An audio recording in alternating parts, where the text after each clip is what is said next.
Bonsoir.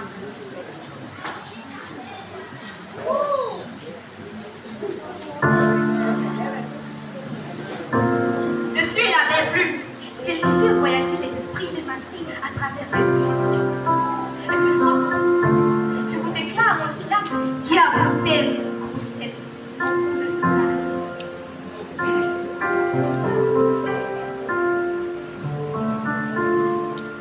Est-ce que vous savez que plus de 10 millions de filles arrêtent d'aller à l'école chaque année? Est-ce que vous savez aussi que c'est une fille tous les 2 secondes qui voit son avenir basculer comme une balle de ping-pong? Pas par choix ni par envie, mais parce qu'on ne lui a pas appris que son corps était royaume, pas une terrain de jeu de nuit. En mathématiques, elle voulait monter les étoiles, pas le sommet d'une grossesse qui lui vole ses poils. En physique, elle rêvait de gravité et d'énergie, pas des poids trop lourds qui lui freinent sa vie. En chimie, elle voulait mélanger des couleurs, pas des responsabilités qui l'occultent sans douceur. En histoire, elle voulait écrire son propre chapitre, pas devenir une statistique progressive. En SVT, on lui enseigne la reproduction, mais qui lui parle de protection. En français, elle voulait des poèmes et des rimes, pas des lames qui coulent comme des lignes.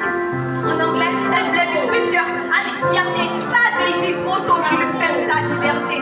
En sport, elle voulait mourir sans relâche, pas s'arrêter parce qu'on lui montre la fraise. À force de silence et de manque de cris, les jeunes filles deviennent mères avant l'heure. Leur innocence est diluée dans des nuits sans mesure. Leur avenir se brouille dans l'ombre d'une grossesse. La grossesse en milieu scolaire, c'est une équation qui dérègle la lumière. Encore trop jeune, plus qu'un bébé trop tôt, égale le futur qui perd ses mots. C'est coordonné, un rêve qui tombe, une enfance qui s'efface, un destin qui s'étend, comme personne n'est dans la nuit à garçon, personne n'est trop petit pour comprendre la protection. Parce qu'un homme est un mur. Parce qu'un préservatif est une armure. Parce qu'un avenir se construit avec maturité, pas avec immaturité transformée en maturité.